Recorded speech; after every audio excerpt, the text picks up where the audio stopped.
Hello and welcome! This is the Best Games Period podcast, where we talk about games that we either think are some of the best, period, or that we don't. My name is Naomi Lugo, and with me this week I have the lovely gentleman recording on the other end. Would you like to introduce yourself, sir? Yeah, sure. I'm Josh Silverman, and hello out there to everyone. Who are you? Oh God, we're getting into this kind of question now. We're getting into these deep kind of questions. No, I am the co-founder, CEO, holder of titles, I guess is the way to put it, for Constantly Calibrating. It is a podcast and streaming and assorted network. It's funny, I spent all of PAX West doing the same exact shtick, introducing myself to people, and you put me on a podcast for the first time in a while, and suddenly I'm like, how do I introduce this? There's something about podcasting that makes it, like, impossible to talk. I think it's just, like, the microphone. Maybe, like, there's something in that little, like, red light that just turns off a part of your brain or something. It's weird. Yeah, I've been doing this for 6.5 years, and I still will get these points sometimes where you put me with the right situation, the right guest, and it'll be like, I just don't remember how. I literally have my intro written on my screen, and I can't for the life of me get this out. But yeah, podcast content creation team, and run an assorted amount of podcasts, do streaming on Mixer. You know, it's a good old fun time. Yeah, and you've been busy lately, haven't you? You've been to a bunch of different cons lately, right?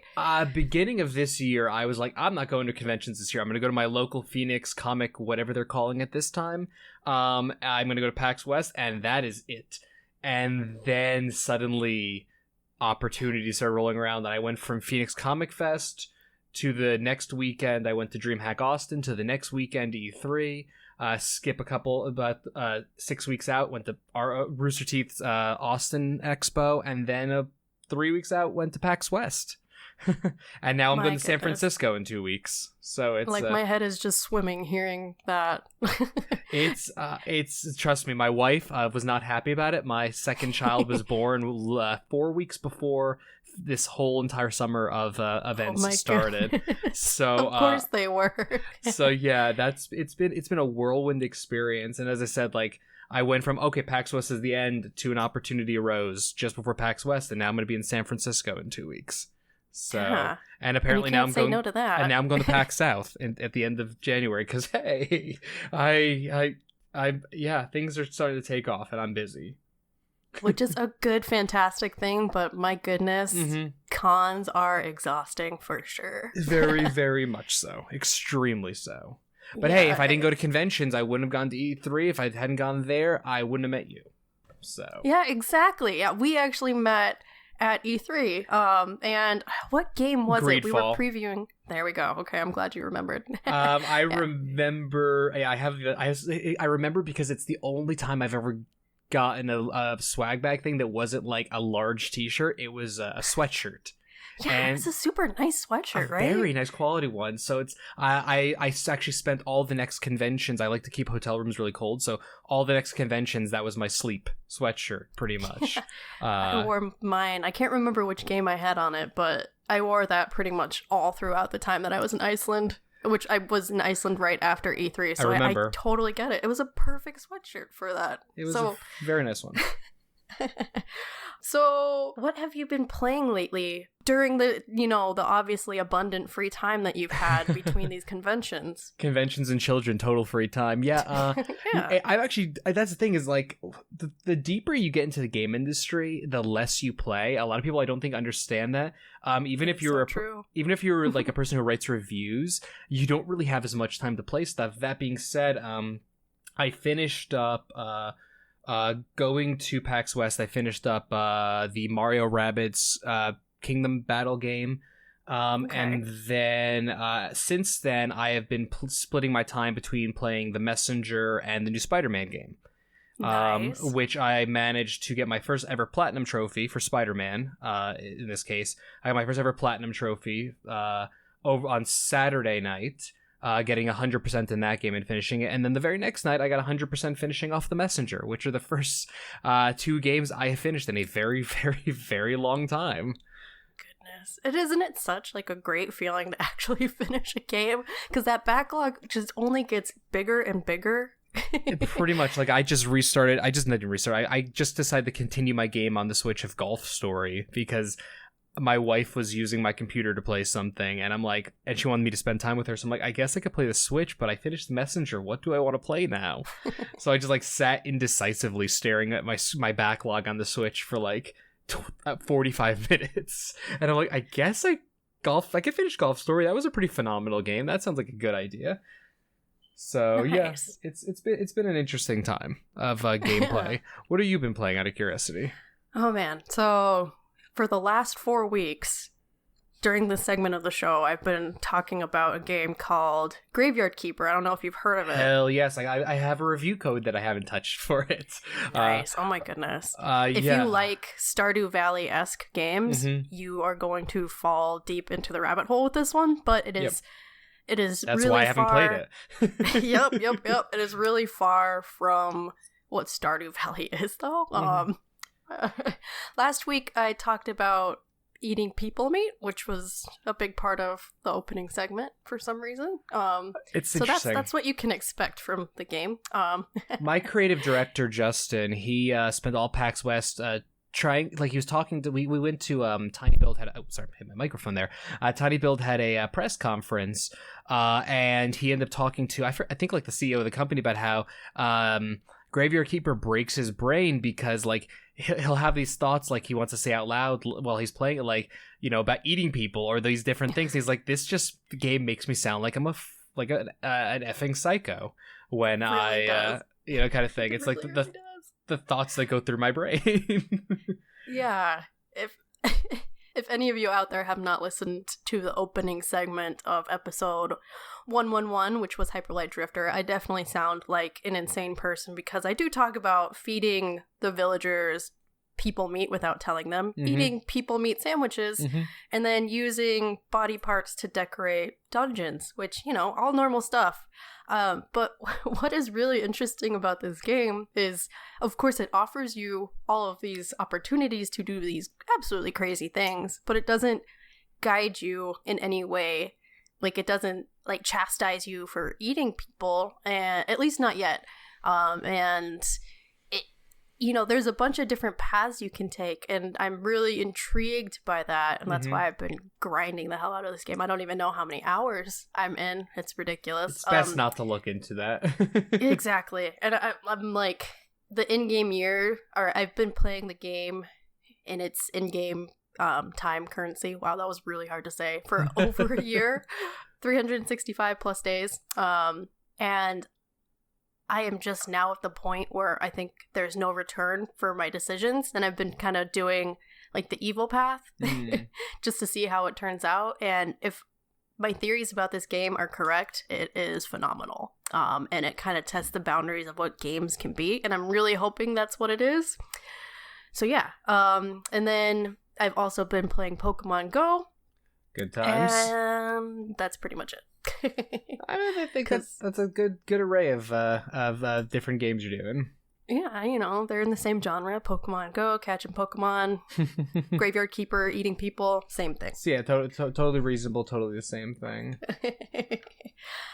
So the game you nominated for this week's show is kind of a not controversial one, but not necessarily not one that everyone thinks of. Exactly. Which is why I chose Mass it. Effect Andromeda. Yeah. So, I mean, without, you know, putting you on the spot, why did you decide to nominate this game? I'd be lying if I said the fact that it's controversial is not part of the reason why, because I thought to myself, well, you've had, you know, I honestly, I thought to myself, I was going to look through your backlog of games you've had people on for, and I was going to, like, you know, I was going to really be, like, strategic, because I have a lot of games I like and that I could discuss at length. But then I thought to myself, there is no way anyone has chosen Mass Effect Andromeda. Somebody may have chosen 1. They may have chosen 2. They may have chosen 3. But most people are not going to nominate it. And here's the thing, whenever people ask, so for reference, if people didn't catch on, my company's name is Constant Calibrating. I obviously am a Mass Effect fan based on the calibration jokes of Garrus. So that's the original episode of my podcast was calibrating Mass Effect 3. It was the whole purpose of it was my friend and I at the time were going to turn on a microphone and we were just going to discuss, we were going to review Mass Effect 3. We were going to both play it, never speak to each other about it. because the game had just launched, and we were just going to just talk about it. The same kind of conversation we would have normally, but a microphone is on. Neither one of us had ever done podcasts. We did that, and then the ending controversy for that game started. So we did a second episode specifically about the ending of the game. And we had the not standard opinion where we actually had very little to no issues with the ending. So that kind of formed essentially the basis of like my thoughts about things. So big Mass Effect fan, and here's the thing. I loved Andromeda.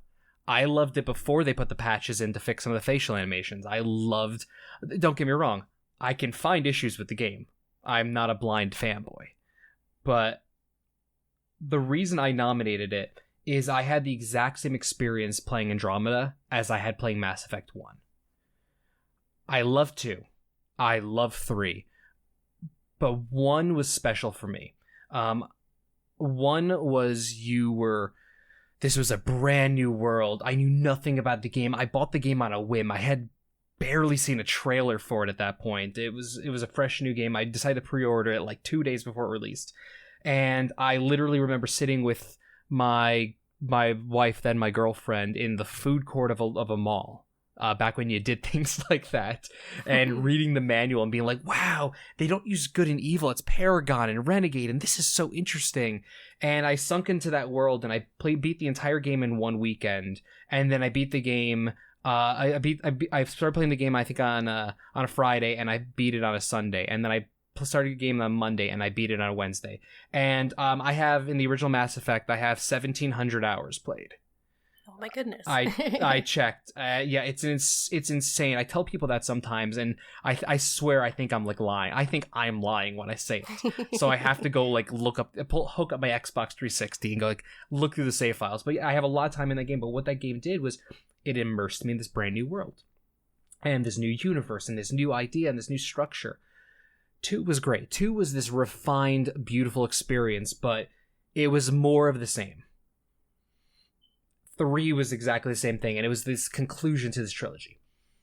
Andromeda took my same beloved universe, and we started fresh. It's a completely new design game. The gameplay is new, the combat is new, the story is new, the aliens are new. Yes, there's familiarities, but you could hop into Andromeda without any knowledge and be totally, completely and utterly safe. Actually, it probably might be even better game if you did have zero knowledge, and that is why I love it, because it's back in the unknown. It's back in the new familiar places. Okay, so it's almost like Star Trek First Generation. There's of course things you love there, but then when you get the next generations, it's something new, but it's still treading in the same waters of the same universe. I go so far as to say Mass Effect, the first trilogy, is Star Trek from the original series through even Enterprise. So, original series, Next Generation, Deep Space Nine, Voyager, Enterprise. Well, Andromeda is the new show. Oh, I'm blanking on the name right. Oh man, Discovery. Okay, yes. I keep saying Destiny, but then I remember, no, Destiny was what they were going to call Stargate Universe originally, because that was the name of that ship. It is essentially that divide where it's still Star Trek in the case of Discovery, but it is completely new. It is a new position, new everything, and that's what this kind of is.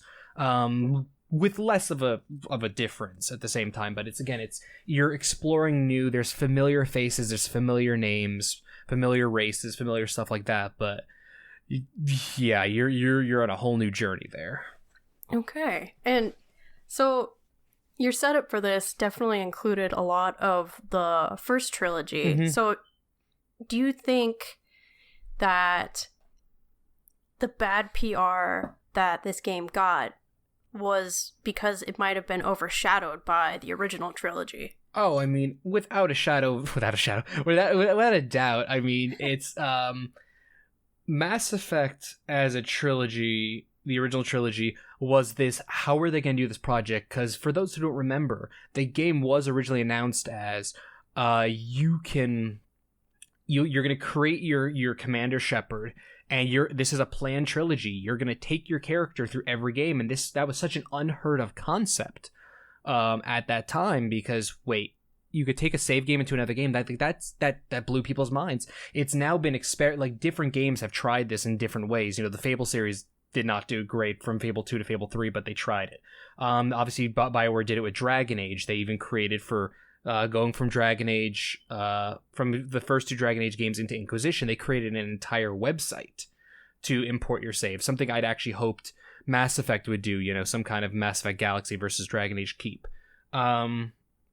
It was this, but at the time it was this unheard of thing. So it became this technological marvel that they did that, and then it was so personal, so involved. People became so into it that it created the ending controversy, which was such a BS thing. But it was because people became so passionate about it, and their passions led them to a sense of entitlement, for better or worse. I personally would say worse. But yeah, so it became this personal thing. So yeah, so we talk about Mass Effect a lot on my podcast back when it was a little more topical, which was the lead up to Andromeda. And I said on that podcast that if Mass Effect Andromeda is anything less than a perfect game, it's going to be a 1 for most people. So if you look at the scale, I don't like rating games personally, but if the game is anything less than a 10.1, then it's going to be a 1, period. And that's not a deserving thing, but that the BioWare fan base is one of those entitled toxic fan bases there is. I've lived in that fan base for years because BioWare has made such personal games over the years that people get so invested that it's a flaw, honestly, to an extent. So yeah, there was no way Andromeda was gonna succeed. And then on top of that, it was marketed, it was hyped up almost to like Peter Molyneux levels of hype. It definitely was. It really was. Like the same thing happened with Dragon Age Inquisition. Dragon Age Inquisition, they made all of these bold claims like, you're gonna be able to do this, and there's gonna be real-time changes in the world and this. And that stuff didn't make it into the game because it's game development. And say what you will, BioWare's owned by Electronic Arts, and even though I'm not an Electronic Arts hater like a lot of people out there, I understand how business works. So I can look at business, but again, they are about business. So if one of their major franchises is taking too long to release, no matter what BioWare is saying that we'll release it when it's ready, that's not the case. That's just not going to happen. So Andromeda releases these astronomical levels of hype, and the game is very good to great by most people's standards. Even by my standards, I mean it's my favorite Mass Effect because of what it did for me. But again, I can look at it objectively. It got some problematic aspects. Again, the facial animations, the animations in general, some of the pacing with the story. There's even a few there's issues in it. There's no way about that, and the fan base felt betrayed, whether they should or not. And yeah, and then the fan base being angry about the game, and vocally angry, led Electronic Arts and BioWare to seeing it as a lost cause and not investing more time, and the game was then marked as a failure, to the point that we thought there wasn't going to be a Mass Effect again. Yeah, I mean, there was big stories after that saying, or it was at least overinflated, that Mass Effect as a series was going on hiatus. Yeah. I remember that. Yeah, it was shelved to the point that when Casey Hudson made a comment very recently around PAX West about Mass Effect, people don't know he's the guy who runs BioWare pretty much, and was the former creative director on the original trilogy of Mass Effect. But he made a comment, he started talking about Mass Effect, and a lot of people are like, "Wait, what now?" Right? There's just such an interesting. This is a really interesting case study when it comes to internet culture and that toxicity that you were talking about. And this, I've kind of drawn parallels with the upcoming Cyberpunk 2077 game. Granted, it is a completely different type of publisher. I mean, CD Projekt Red is definitely a lot bigger than they used to be, but they're independent and they're not US based. But at the same time, they face kind of a similar issue. You know, they have this well-beloved original trilogy of The Witcher, and then The Witcher 3 blew all of everyone's expectations out of the water, right? Well, The Witcher 1 and 2 are cult classics. The Witcher 3 is a phenomenon of a game. Exactly. That's a great way to put it. So they have all of this hype that is building around an IP that was announced in 2013. We got like one trailer for it, right? And then it was sitting dormant for a while. And it is just getting blown to these astronomical proportions. And I don't think it's the fault of CD Projekt Red. I think it's that fan base that's kind of inflating it like that. Because with Andromeda, we saw the direct marketing and, you know, these articles coming out with the publishers saying, you know, these big claims. But I don't know. I'm worried for Cyberpunk because of that. And it's like you said, like it's either going to be absolutely great and it's going to be a 10 for people, or it's going to be a 0 because it doesn't stack up to the Witcher 3 levels and what they expect. Well, I mean, it's like just to use a more like a recent example of things. So a lot of people are talking about the new Spider-Man game as the best Spider-Man game ever, the first one to recapture the brilliance of Spider-Man 2, the one based off the second Sam Raimi movie. And people are talking about how like people will say like there's been just crappy Spider-Man games for all these years. I have literally loved every Spider-Man game that has come out. But I also never thought the second Spider-Man game was that revolutionary. So I didn't have the rose-colored glasses about the swinging mechanics or about the story of things or like that. You know, I didn't have those that personal touch about it. To me, it just was Spider-Man. So I looked at every Spider-Man game as just another enjoyable Spider-Man game. I'm now in a position where I think this current Spider-Man game is the best thing that ever happened to the entirety of Spider-Man, including all comics, everything in the entire history of the character. I think this is the best thing that's ever happened to it. So now I'm sitting here in a position where like I'm now going to overwhelmingly judge the next game based on this one. And certainly if it goes to a different publisher than Insomnia Games. So like it's, you know, so I can get how people feel. You know, you referenced Cyberpunk.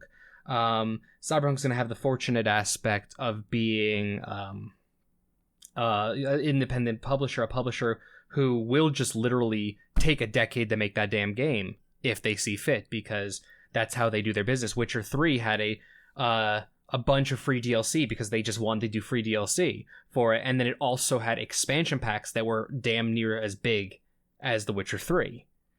So, you know, they have the luxury of doing what they want to do. So I feel like Cyberpunk will have that benefit and won't struggle as much as something made by, you know, a major publisher, you know, like Electronic Arts or something. Yeah, definitely. And so I know this is a huge question and we're not going to have an answer to it, but how do we tackle that entitlement that I know it's a big one that fan culture seems to just emanate throughout different mediums. I mean, it's definitely in comic books, it's in TV shows, it's in everything. But like, how do we even begin there? Because like as journalists and as podcasters and whatever, we know how to put on that objective lens and look at the I don't know if I know how to do it. But I try really hard to be objective, but I am a very opinionated, personality-driven person, so I do struggle with it sometimes. But yeah, I mean, it's definitely easy to get on to, you know, the emotion train. I've definitely done it before. Final Fantasy 15 is a big trigger for me, for sure. Oh, I'd like to discuss that with you sometime then. Oh man, I will go on a tirade for a long time just about Noctis's hair alone.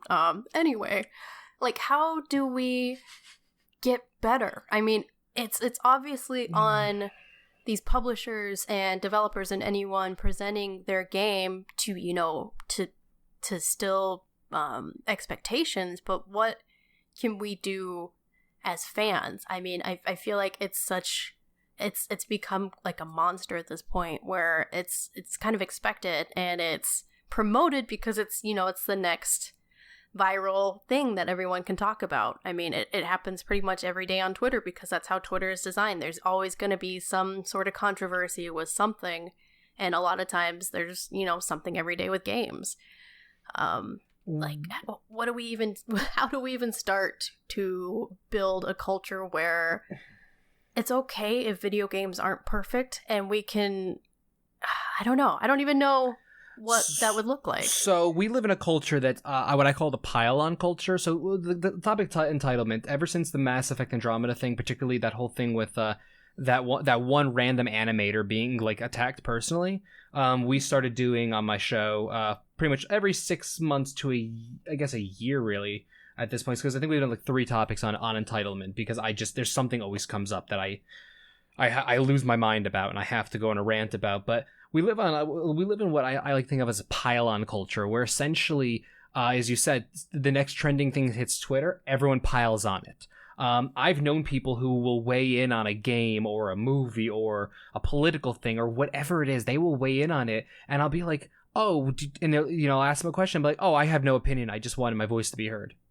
Then why'd you express an opinion? So the problem is we have the pile-on culture, then we have the vocal minority kind of thing, where even if something is has an overwhelmingly positive community, then negative people will just be louder, because there's something in a lot of our human DNA as a society that it's a lot easier for us to vocalize, because we've been taught this growing up. Actually, it's not something we were taught this growing up.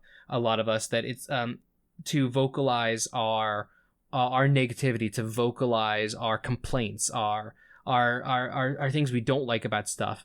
We were told to do that much more often versus being able to voice our positive thoughts. A lot of people don't think to voice their positivity, because that person knows they're loved.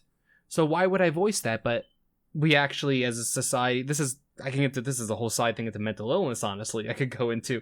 But a lot of people don't actually understand that most people don't feel positivity naturally. That's not the majority. So we were taught to voice our negative thoughts. We're not taught to voice our positive thoughts. So it's so much easier for negativity to slip out versus positivity to slip out on the internet. That being said, I have a very negative viewpoint on how we fix society, internet society, or real society when it comes to these negative pile-on thoughts and the sense of entitlement.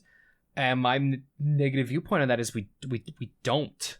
Not the current stuff. I kind of think that our relative generation and older is kind of already doomed.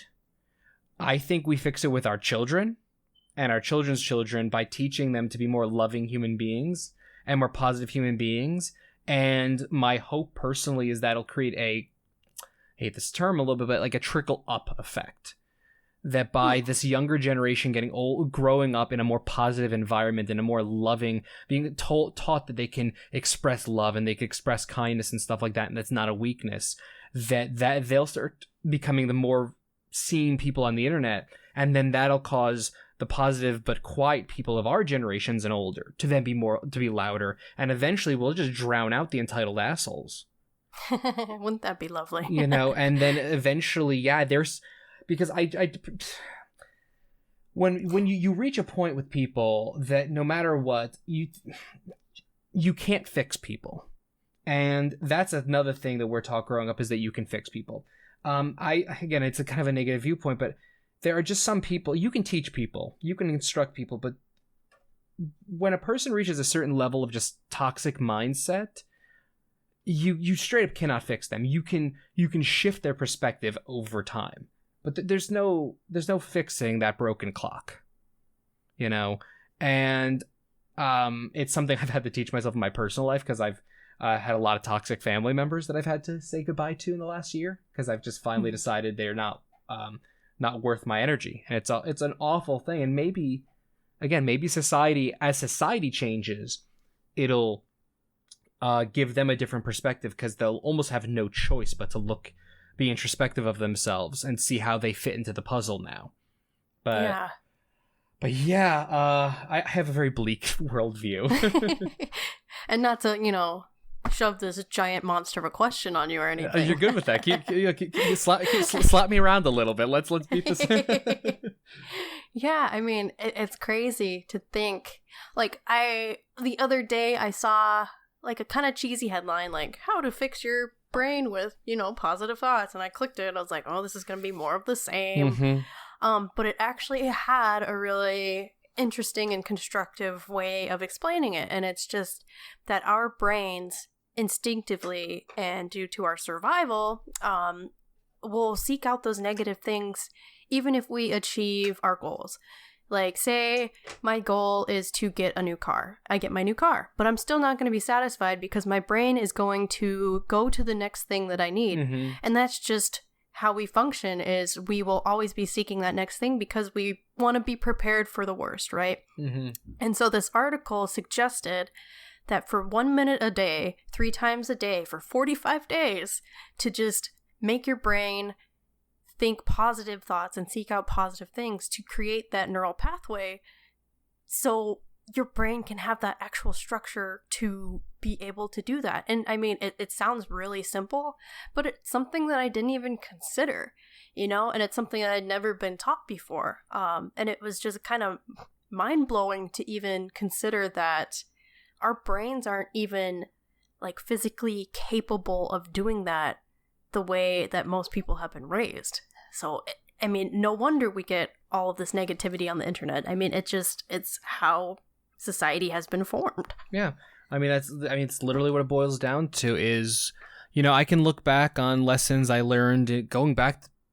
God, I could probably go back to preschool if I really think about it. But I mean, I could just think about my elementary school education and just conversations. I was a very bullied kid, and I still remember talking to guidance counselors or my parents, and like their solutions to things put me in a position where I was almost the villain in my own story for not wanting to be called some derogatory term or be straight up punched in the face, you know, like Mm-hmm. like it, but that because that was how society taught them to teach me. So you're right, like our brains aren't wired just due to our upbringing. Most of our upbringing, I mean, obviously there's outliers and everything, but most of our upbringing, we're not wired to just have that positive pathway. And if you don't have a positive pathway in your brain to be able to do that, your brain gets fixated on things. And again, it's also really, you know, just to dial back, you know, swing back to the game side thing, it's a lot easier to notice when a game breaks or has a bug. You know, it's a lot easier to notice the broken animations and stuff, and facial animations and stuff in Mass Effect Andromeda than it is to notice the wonderful scenery of the planets. To notice like the little cues and how they did the storyline. You know, like I did an interview. It never got released because there were funny enough audio issues, but I did an interview with Austin Wintory, a major composer in the game space, last year. And one of the things I talked to him about was how up until my late 20s, I never noticed the music in video games. Literally had never noticed like, don't get me wrong, I would hum music and stuff like that, but I never noticed the impact of it or the way they would do music at certain scenes and how they would change stuff up, or how, like, you know, like I wasn't a musically minded person, so I didn't care about it. And then as I entered my 30s, I became a lot more aware of it because of Mass Effect and Dragon Age, like in my late 20s, and then it's into my early 30s, getting into a lot of stuff, and I started being more mindful of it. But I never noticed music, so that was something my brain was not programmed to look at. So I would see, I'd say a game-breaking glitch, but I would never hear that wonderful score, if that makes sense. So, oh yeah, definitely. So like that's kind of just, people just they're wired to see certain things we're wired to more actively see the negativity and the broken than to hear that, like, that tone of music or hear like the way a voice actor does something. Yeah, and it's, I mean, especially with a publisher like EA, who has been built as this villain, Mm-hmm. I mean, they definitely have their reasons. It's Sure. It's kind of fun to pick on them, right? Oh, yeah. At least, like, when those facial animation glitches first came out, there was a ton of videos, and they were really funny and really awesome to watch. And then it's just easy to connect the pieces and be like, oh yeah, EA sucks, so this game sucks, and all of that. Mm-hmm. And I mean, it's okay for glitches to be funny. I mean, there's glitches in Spider-Man right now, but that doesn't make it a bad game. There's a glitch. I'm blanking. It's the guy who does the highlight reel for Kotaku, Chris Person, he posted this wonderful glitch where everyone in Spider-Man turned into a pair of denim jeans. I saw that. It is creepy and awesome. But then he made a follow-up tweet where he's like, to be clear, I'm not saying this is a bad game by sharing this. I'm sharing this because it's a funny glitch in the game. This is not reflective of the game as a whole. Because people obviously got mad at him for speaking ill of the game, even though he never did that in the first place. But then there was a follow-up tweet on that where somebody was like, the glitches in games are some of the best parts. I mean, would any of us argue that Red Dead Redemption is not, if it's not a masterpiece, it's a borderline masterpiece? But that game had some of the funniest glitches in the world. For anyone who remembers, like, you know, Donkey Woman and like a horse that would just suddenly rocket into the sky. The Elder Scrolls games are some of the beautiful masterpieces. But I have a personal hobby of finding the broken aspects of those games because it's amazing how great those games would break. So it's like, you know, you can laugh at a glitch in a game and you can find stuff like that. But that doesn't necessarily make it a bad game. That being said, Mass Effect Andromeda had some terrible facial animation stuff, but there's no question about that. I think it was a really bad stuff, but I've never felt it was enough to ruin the experience for me. Okay. Well, now to actually talk about this game. It's only 30 it's only like 40 minutes into the podcast. We kind of went on a tangent there, but it was a good tangent. I like it. Yeah. So, I mean, we've been talking a lot about the original trilogy and the third game in that. How is this game distinct enough to stand on its own for you? So, it definitely builds off of the previous trilogy. There's no question about that. They take some of the better aspects, some of the worse aspects, and they mix things around. The way it stands out for me is it actually returned very heavily to the feel of the first Mass Effect. Like let's just look at just the combat and the game mechanics. The first game was very sandbox feel. If I would get bored because I played the game just an absolute insane amount of times. But I would get bored and I would just actually see as a biotic if I could juggle a Geth character using like biotic push and lift and stuff like that. Like what could I do? Like because that was something I could do in the game.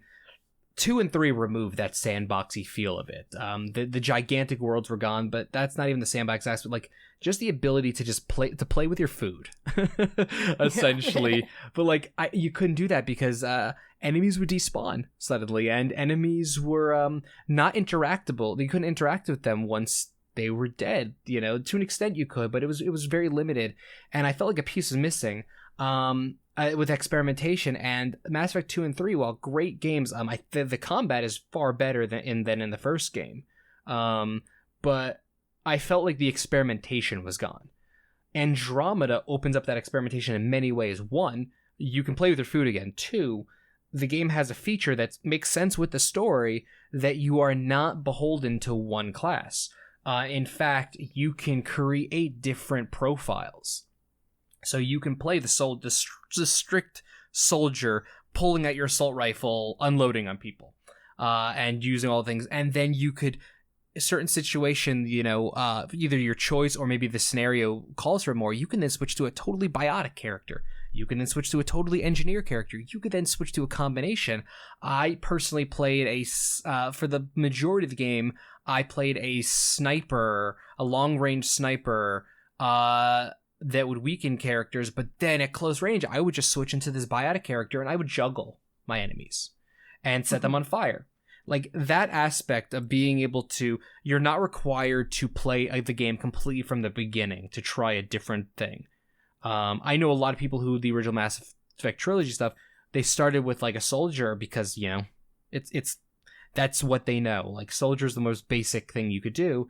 And then they were like stuck. They wanted to play that character, but it's like, oh, but I really want to experiment with biotics, or I really want to like drop some turrets and drones down. Yeah. And especially when you're starting a game, like you don't know what's going on, so you're going to pick those, basic mechanics just to, because you don't know what's going to happen. You're going to pick what's familiar to you. But then once you start seeing the game, it's like, oh, I wish I could explore this, but I'm liking this character. You're playing a role-playing game. I like this character. I've already invested 5, 10, 15 hours in. I'm going to finish this playthrough. And then my next playthrough, I'll do this. Andromeda is like, you can replay the game for the story and for the changes of the story. You don't need to replay it, though, to try a different character class. Because you could just switch around. And that, to me, was just this breath of fresh air. And openness to the game. Okay. The other aspect I would say that rises above for me is the fact that, as I said, it's that same sense of newness and that same sense of being dropped into this new, well, in this case, new galaxy. You're being dropped literally into the Andromeda galaxy. So essentially, I felt like I was playing Mass Effect 1 with better graphics and better combat. And that's why it rises above, because to me, it's literally the same. It's in my heart in the same place Mass Effect 1 was. It's just better. It's just literally is a better game, on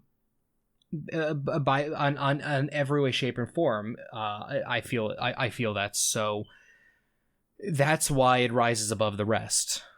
Again, to be clear for anyone who's might be listening and you're picking apart my word choice and what I'm saying here.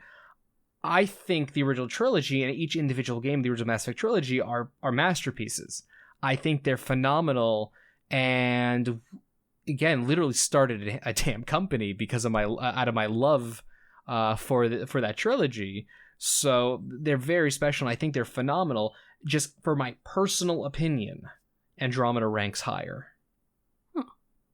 Yeah, and that's totally fair. Yeah. And I feel like that fluid class system, like you described, is kind of an underrated part of the game, or at least one that hasn't been focused on, because that is one of the things that Cyberpunk 2077 is touting on, is that they have this new and innovative system. But when I was doing research on this, on Andromeda, I was like, wait a minute, Andromeda did that before. And of course, other games have done that, sure. But I feel like it has not been represented as much as it could have been, for sure. So on that note, what other underrated aspects did you find in the game that weren't really reported on? I mean, yeah, again, the class switching was something that I think was swept aside a little bit by people, but I mean, underrated aspects, I personally like. I don't know if it was necessarily underrated. I liked how they did the hub system of the game. The other Mass Effect games, the first Mass Effect game, you had the Citadel as your like focus hub, and then you went out to like Novaria. You went out to like to Novaria, Pharos, Vermeer, Ilos. You went to all these different planets to do their main quests, and then you had like the little the side quest planets and stuff like that. Mass Effect 2. It was more your ship was the hub than anything, and then you went to different places. But the way the game worked, that aside from like your main space station, you went to the planet and you never came back. I really liked, and to be clear, you could go back, and there were actually little fun snippets in every game. Like if you went back, you could interact with a character or something like that. Then that'd be like a piece of dialogue that acknowledges something you did, but only if you went back. Like if the first game, if you went back to the Citadel after every single main mission, you could talk to Anderson and Udina, and they'd have commentary on it. There'd be like those little things if you revisited places, but you weren't necessarily encouraged to do that. Andromeda, you literally have to go back to planets to complete side quests, not as much for the main quests. And the fact that it has the game almost takes on a Metroidvania aspect to it. I'd never even thought about this until just now, but a little Metroidvania thing. There's just some places you can't explore until you've unlocked things on other planets, or you've learned little snippets of information. So the quest to turn your golden worlds into actual 100% golden worlds, I think, is an underrated aspect of the game. And yeah, it's side quests and stuff like that, and there's some really like terrible, like cheesy stuff. I'm talking like Dragon Age 2's like side quests, like level of just like fetch quest kind of stuff. But there's some really lackluster things in there. It's an open world RPG. Of course, there's gonna be, but just that ability, that exploration, and that ability to revisit places, I think is something that a lot of people didn't appreciate. Maybe it's not their play style, but I think a lot of people didn't appreciate for what it was. Yeah, for sure.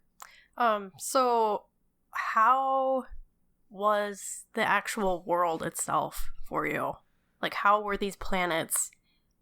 What was it like to explore them and explore this galaxy? So launching into Mass Effect, I had to look this up because I'm trying to remember. I'm blanking on the name of the first planet you go to, and it's driving me nuts. I've been trying to look at it while I've been talking. So you go to Habitat 7, but then there's the one right after it, and I don't know why I cannot find the name of it. But the first planet you go to, I am not gonna lie, I got there. I decided to play the game right when it launched, so we're talking like 9 or 10 p.m. at night, pretty much right after my kid went to sleep. And then I was playing it just through the night. Bad move in my part. I used to be, when I was younger, I could play a game like that and still have be fine, but it weakened my the emotional resonance of stuff for me because I was just tired. So I got to that first open planet and I became overwhelmed by the side quests, and I became overwhelmed by how open it was, and I just didn't know how to go forward. And it was kind of a desert, fiery kind of planet, which are not usually my kind of things. I was never a Tatooine kid growing up with Star Wars, so like I didn't have a connection to it. I'm like, oh, okay, this is cool, yeah, I get it, kind of thing. So like I was enjoying it, but it didn't do it for me. What pulled me in was after that. There's a planet in the game. It's the Hoth planet, essentially. It's the ice planet Vold. The first time I landed on that planet and I walked out it, like you land on a planet and then you talk to some people in this base. Then you walk out the other side and then it's just, you could just hop in your vehicle and you could hop in your Nomad and you could just go. And it's just there's just this huge ice planet to explore, and you're jumping over dunes, and that was literally when the game clicked for me. I think that may be my third planet in, but that's when like the experience clicked for me. That's when I understood how special the planets were, and it was just, and there's a reason why of all the planets in the game, that's the one I remember the name of, because it just opened up for me. And then there's the homeworld for the Angara that you go to. They're like their main hub world, which is this lush, vibrant with trees and stuff like that. And then they have another world of theirs again with like, and it's just the diversity of the environment became very very interesting to me. And I became like, I went into if I ever was able to do with my wife very briefly long ago wanted to become an environmental artist for video games, and she decided it wasn't for her. That wasn't the style of art she wanted to pursue, and I pressured her so horribly because I wanted an environmental artist in the family. Because I went into environmental like piggybacker mode, like looking at these worlds. So initially, I didn't get invested in the worlds of the Andromeda Galaxy, but by the end of it, particularly like that final mission, I was in. I was completely and utterly sold, hook, line, and sinker on this galaxy, to the point that it was a crushing blow when they said there was gonna be no DLC for the game. When they scrapped most of the books for the game. Like when Mass Effect was shelved, even though I felt because of what happened that it was the right choice, I agreed with their choice to at least temporarily shelve it. It was a crushing blow to not be able to, in some way, shape, or form, explore this galaxy and to see what new planets I could go to. And to be clear, I never felt that with the original trilogy. I never really felt that with the planets. They were just like, oh, cool, like in Mass Effect 3, I'm going to the Solarian homeworld. Oh, cool, I'm going to a moon of the Turian homeworld. Oh, cool, I'm going to the Asari homeworld. I was excited to go there because they were the races that I knew. Andromeda, I was excited to go there because what's going to be over that hill? What curiosity am I going to find? It again, Mass Effect 1 exploration, except these were prettier planets, so I cared more. Yeah. Okay. I was very shallow. You said hooked, like the parts of the game that hooked you, and I feel like that's what we as gamers like desperately crave, Sure. right? What other aspects of the game hooked you in then? Vetronix, the Turian companion, and Nakmor-Drak, the Krogan companion. So, again, name the company after a line from the second game from Garrus Vicarian, our first Turian companion. But my first couple hundred hours of Mass Effect, I traveled everywhere with my Turian and my Krogan companion. That's what happened to me in Andromeda as well. And not just because I'm fans of those races. Unlike the previous Mass Effect games, I actually like every single companion. Weirdly enough, did not like the companions I thought I would like. I thought Jaal was going to be I thought he was going to be my boyfriend. I thought he was going to be my space boyfriend and I was going to fall in love with him. He was my least liked character, but oh no.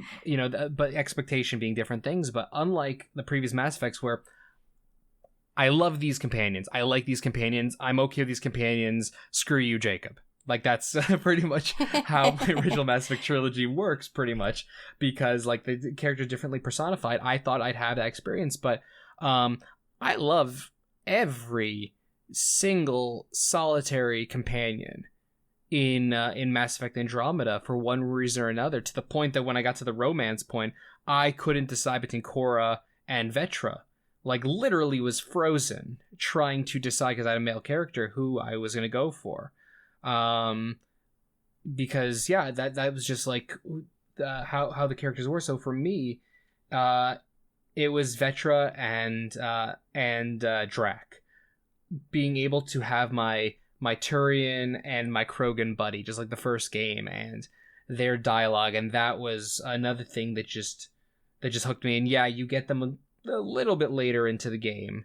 Later into Act 1, essentially. They're not early on, but that hooked me. But then, just doubling back, the time with Liam and Cora at the beginning of the game, the relationship that spawns with Ryder and them, already, it was a better jump-in point than in the first game with Shepard and Kaidan and Ash.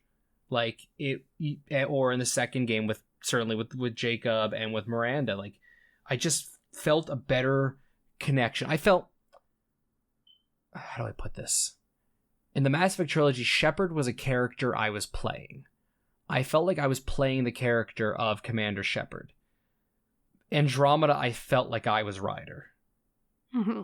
I felt like I was in the shoes of Ryder, to the point that I still have not done a Sarah Ryder playthrough of the game, because even though I have no issues and I enjoy I prefer playing female characters, I feel weird hopping into her shoes because I so easily was inside my Scott Ryder. Different name I chose, but I was inside my Scott Ryder so thoroughly, and that was me.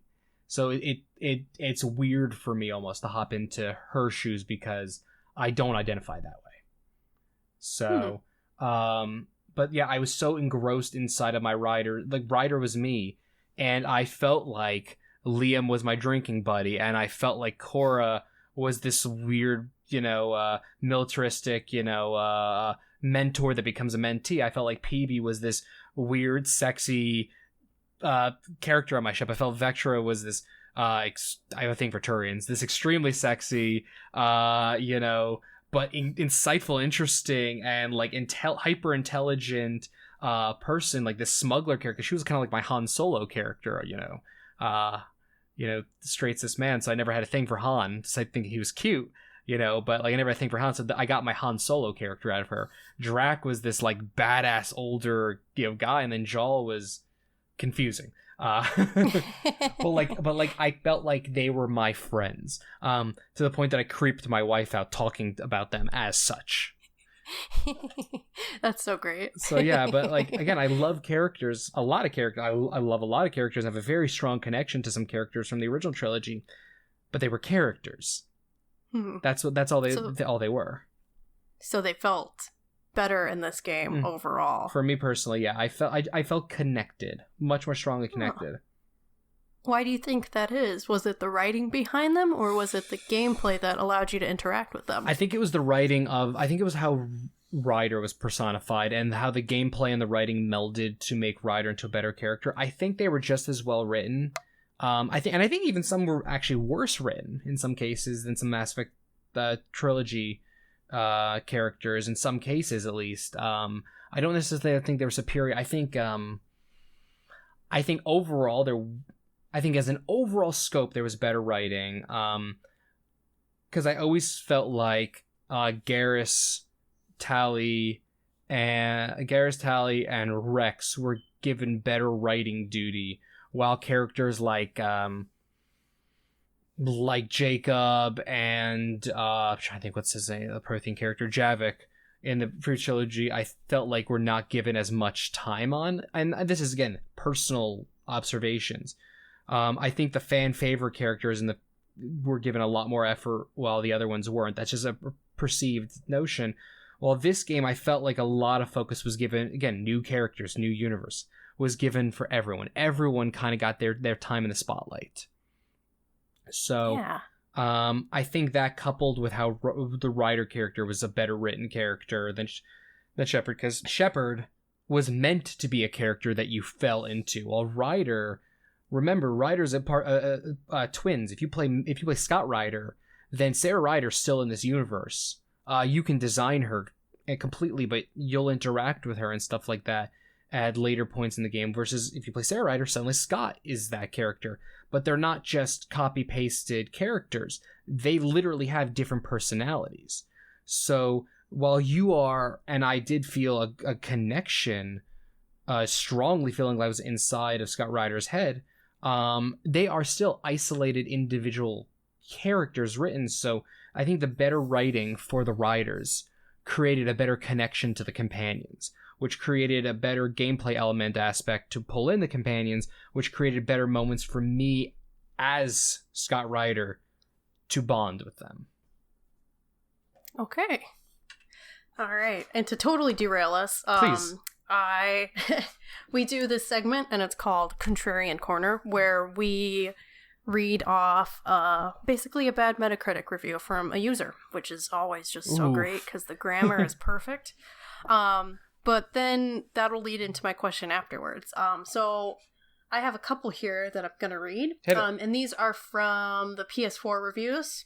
There's a big difference between the PS4 copies and PC copies for the listeners out there. PS4 generally saw a lot more frame rate issues and general bugginess, just for reference. But this first review is from a user named Mitya J, and they wrote this in 2017, and they said, "Just horrible. This is not Mass Effect game. This is not what the fans were waiting for, nor, quotes, just a good game for newcomers. Sure, you've killed Dragon Age for 2 times in a row now, but good God, the latest Mass Effect game was already not very good, then you're giving us this piece of space junk. Psh, nope. EA, please stop killing good companies and franchises. Just stop." And then I have one more, and this is from JT Goda Rocks. They also wrote this in March 2017. And they say, "I am a BioWare fan.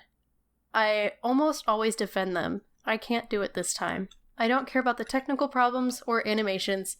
The writing is terrible. I can't exactly put my finger on what is wrong with this game. I keep playing hoping it'll get better. Nothing has happened yet that makes me want to keep playing to see where it goes. I have no interest in the conversations either. It just feels like a hollow shell. If the Reapers turned games into husks, this would be the result." Woof. So, yep. After those scathing reviews, I wanted to ask you what you would say to someone who is convinced that they hate this game to give it a chance to see what you see in it.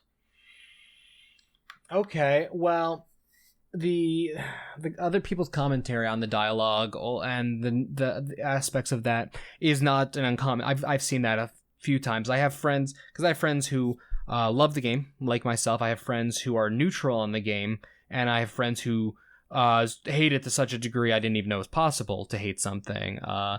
Then again, we just heard those reviews, so here we are. So the thing is, if in the case of the second review, this is a person who, from the sounds of it, sunk a lot of time into the game. I'm not expecting this to be a person, who said worst game ever, and like if they had a Steam, if this is on Steam, their Steam playtime was like 12 minutes or something like this. From the sound of that review, this sounds like someone who sunk a good amount of time in. So I wouldn't actually probably try. I mean, if you've dropped into this particular game, there's different games, different things. If you dropped 20 plus hours into Mass Effect Andromeda and you don't like the dialogue, you don't like the story writing, you're not hooked, then I say play something else. I have a very pragmatic mindset about things, despite the fact that I write reviews and I call myself an influencer. I look at things very simply that not everything is for everyone. And even in a franchise, just because you like one game does not mean you're gonna like another. An example, I'm a huge fan of the Assassin's Creed games. I loved the original Assassin's Creed game and actually had almost no issues with it. Meanwhile, it's one of the most hated of the series because it wasn't what it was. And then I look at Assassin's Creed 4 Black Flag, which is one of the most popular series. And I think it's the worst Assassin's Creed game. I think it's one of the single greatest pirate games ever made. But I think it's a phenomenal video game. I think it's a terrible Assassin's Creed game, however. And that's just because of how I look at it and how I look at what an Assassin's Creed game is, from story to gameplay to characterization. And it didn't meet what I thought. I don't like Assassin's Creed 3 particularly, but I think as an Assassin's Creed game, it's better. And that's, and again, but that's something that I'm personally quantifying as a fan, that I'm right now, I can't exactly actually quantify verbally what those aspects are. And that's a case where a lot of people, you may love the original trilogy of Mass Effect, but Andromeda is just enough difference, and just, the writing is different. There's different writers on this. There was a different leads on the game. There were different, this is a different team for the most part making this game. So you are playing a different game. One thing I used to be a person who believed that if you like X franchise, you are required to play every game, watch every movie, whatever the thing is. You have to absorb everything in that. Otherwise, you cannot experience the full experience. Which is why I never really got into the Metal Gear Solid games, because I missed the boat on them. And then years later, it was like, well, I have to go back and play all the games, from the start. And that's not necessarily always true with things. With things like that. And you don't, you could play Assassin's Creed 1, 2, 3, 4, skip a thing, and then you're like, you don't have to play everything in a franchise. It's harder if it's a story-driven thing like a Mass Effect. I get that, but you don't have to like everything from your franchises. And just so my long-winded answer, I wouldn't necessarily try to convince someone to play something, because I wouldn't want them to try to convince me to not like it.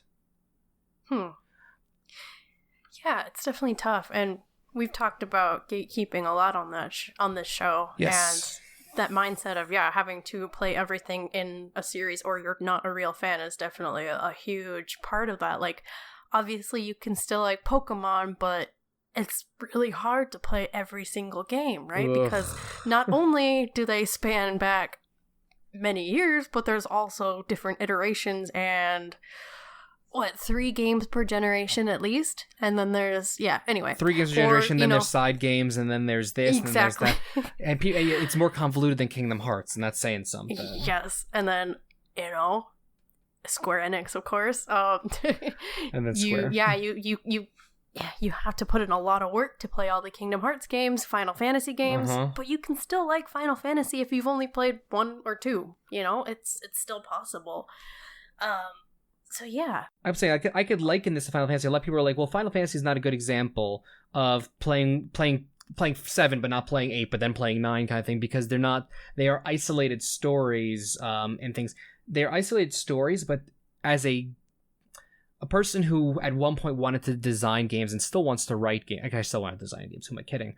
But as a person who was a prospective game designer at one point or another, there's a story of the creation of games, of how the games have developed over time, looking at Final Fantasy 6, then 7, then 8, then 9, then 10, then moving your way forward. There you can look at the story of the gameplay, the story of that. So to me, there is a way, by not playing one of the Final Fantasies and then playing another one, you are missing a story. It's not the story of the universe. You're not, you don't need to know Cloud's story to understand Squall's story, to understand Noctis' story. There's nothing about that. But there is something in the world of game design to understand how they got from this world to this world to this world. Is how I look at it. And that's how I can liken that to choosing to not play a Mass Effect or not play an Assassin's Creed. Or just straight up not liking one of them. Because again, exactly. I don't like certain Final Fantasy. I don't like certain Final Fantasy games, but I love other Final Fantasy games. And it's why that's one of the most hotly debated issues, is which is the best Final Fantasy, because it's literally, there's something for everyone. A lesson that needs to be learned by society as a whole. Not everything has to be for you. It's the whole thing about people getting mad about certain Marvel characters and certain Marvel movies and stuff like that, because they feel like they have to like everything because they love Marvel. It's like, no, you don't. Mm-hmm. You do not have to at all. There's no. I rolled my eyes so hard at that. Yeah, I mean, for people wondering, the Captain Marvel trailer released this morning, and the takes on the internet were phenomenal. Oh my god! Yeah, Twitter.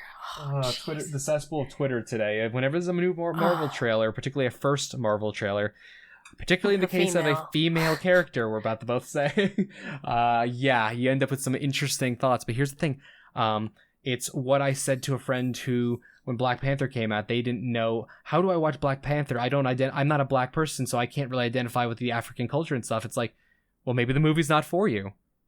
And like their eyes like went wide. What? Like they never never to be for me. They never me, a white 30-something-year-old male, straight male, something is not for me. But it's not for you. You deal with that, It's like that's life, Yeah. But again, we were, as a white, more or less straight male, I was raised under the perception that that I was the center of the universe and all of reality was at my beck and call. And then I got into the world and thankfully realized, oh, that's nope.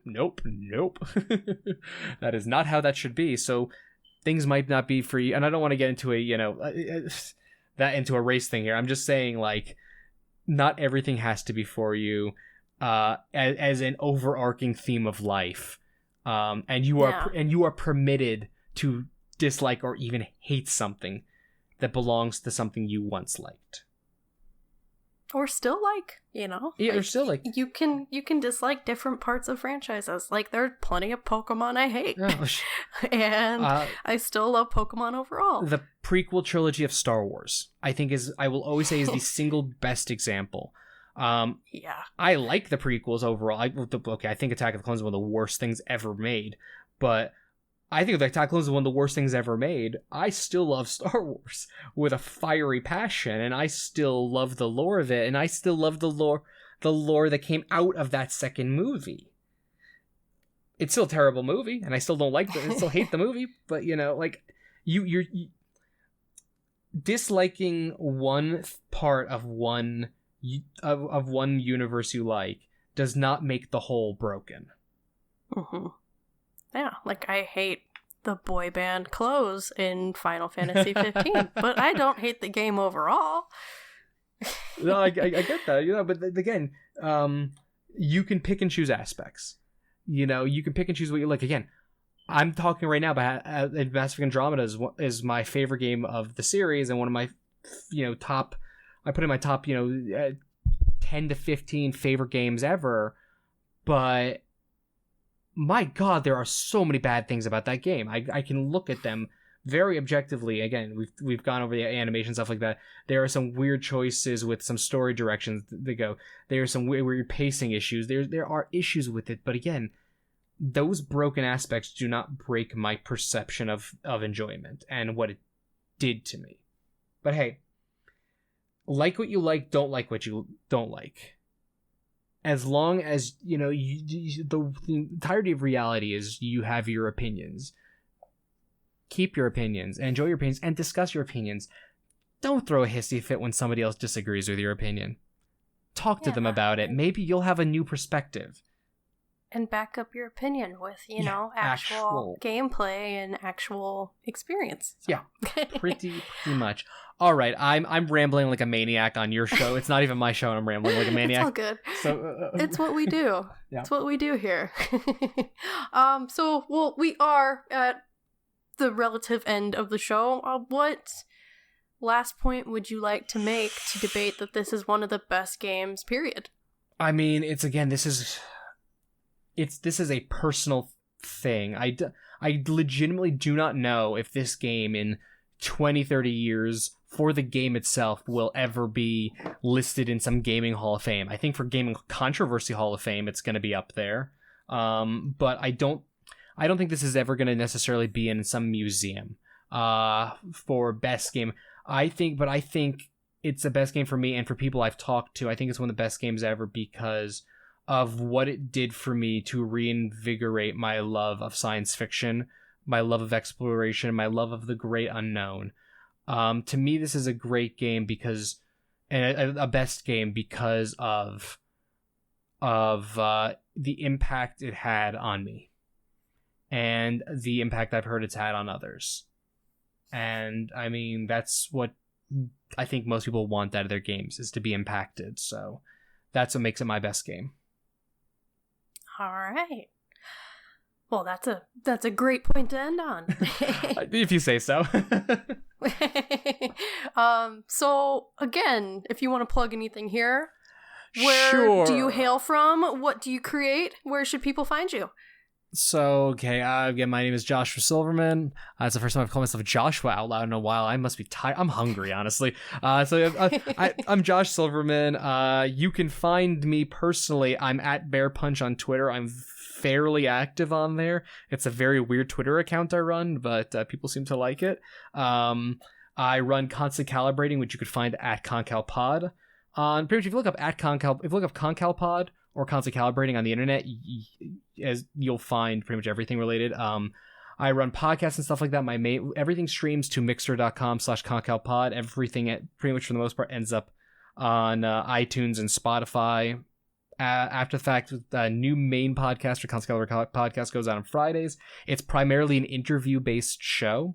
I have talked to people from local content creators up to have had Chris Avallone and David Jaffe on the show.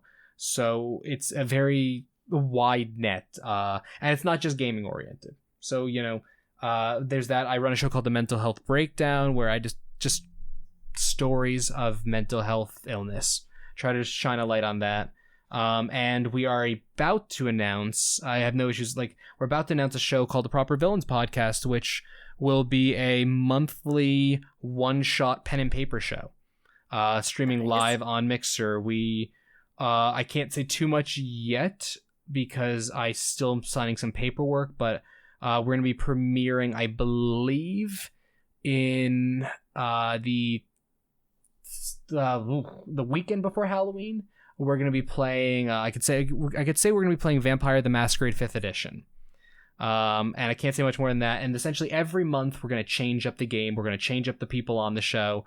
We all want to play pen and paper games, and kind of thing, but we decided we didn't want to just jump in with a story arc, because what happens if we have the wrong DM? What happens if we have the wrong players? And it's just not good. We want to mix and match and talk to some of our friends and just mess around and have some fun in the space.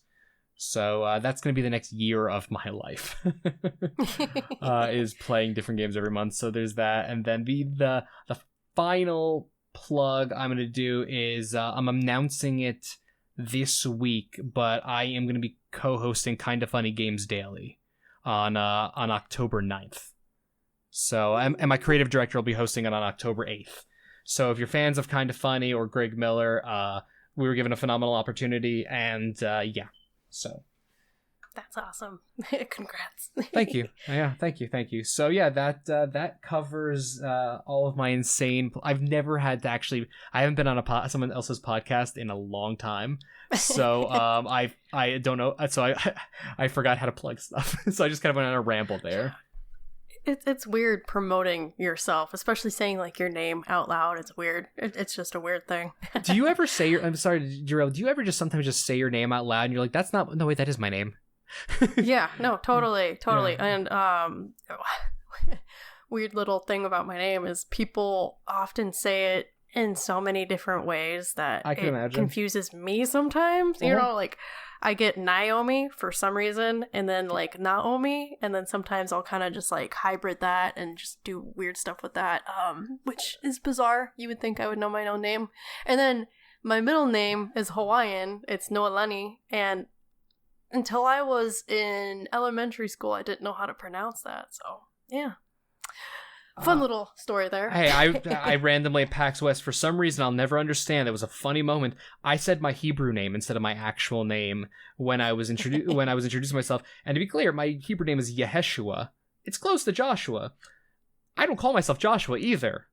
I just a few minutes ago, earlier I introduced myself. Like, your brain sometimes just goes on a weird direction, and hey, that's the joys of podcasting, because you get to live out those moments with if you do a guest show like you do or like I do with complete strangers sometimes, and it's delightful to they're phenomenal just to see where the brain takes it, because it's some great icebreakers on its own. Yep. So yeah, sure. There you go. Well, this has been the Best Games Period podcast. You can find us at Best Games Period on Twitter, Instagram, and Facebook. And we are often found, well, not often found, we are definitely found on most places where you can find podcasts, including iTunes and SoundCloud, Libsyn, and you can generally find our links on social if you ever get lost, because there's a lot of different places to find podcasts. We also can be found on community.extra-life.org, and what Extra Life is it's a fantastic charity that allows you to play games to raise money for kiddos who are in need, kiddos who are in local children's hospitals, and you can just bring a little bit of joy into their lives while playing video games. It sounds like a win-win. So Game Day, which is the main fundraising day, is coming up in November, on November 3rd. So go on over there and get signed up and learn more about Extra Life. And we hear the sighs because Game Day is a big, fantastic day, but it does take a lot of planning. My sigh's different. We've done, starting in 2016, we started doing the 25-hour streams, and they were some of the best experiences of my life. Due to an oversight on my part, I misread the website for Extra Life, and I thought it was the following weekend was Game Day. Ooh. And I booked I booked a vacation the same weekend. So Constant Calibrating, at least without me, is not doing, maybe without me they will, but we're trying to figure the details out, but we're not doing Extra Life this year, and it hurts me on a really deep emotional level. So yeah, because I love the charity, and I love the experience of it, and it legitimately makes me happy. Oh yeah, it's a great organization. And I mean, the good thing about Extra Life is, of course, Game Day is this fun, fantastic day where everyone joins in some sort of gaming. It can be anything from tabletop to outdoor games to video games, of course, and they do usually a 24-hour stream, but you can fundraise for them at any time. Oh, absolutely. You can, have a pickup game of D&D and raise money somehow doing that. It's a fantastic organization, and if you haven't checked it out, go ahead and check that out. And is there anything else that you'd like to add, sir, about Andromeda or anything that you are doing? No. I think I've talked about myself enough at this point. No, that's impossible. I think I've talked about enough stuff. I mean, I have a lot more cool stuff coming up for myself and Constant Calibrating. Again, the last thing I'll say is, if you're on Twitter, that's the best place to keep up to date with stuff. At Bear Punch, it's just look me up. And then I love chatting with people. I mistakenly thought I was an introvert for 30 years and then discovered I was an extrovert. I mean, I'm still pretty introverted, but I definitely derive my energy from talking to people. Like, that is such a baseline of how we define ourselves, and only recently I found out that you can be both, and I'm like, oh my god, I'm totally both. Anyway. Yeah, no, you can be both. You can derive your energy from definitely be both. Yeah, but I definitely I like my quiet time. I like being alone. I definitely like being a hermit, but I definitely get my energy out of interactions. It's why I get so extremely depressed after a convention. So that being said, what I'm saying is, if you're on Twitter, touch base with me. I love talking to people. I love talking about different things. If you have opinions about my opinions on Andromeda, talk to me. Twitter. Ooh. Seriously. Ooh. You can make it public, or you could DM me. I think my DMs are open. So it's your prerogative on that. I love to talk to people. You heard it here, listeners.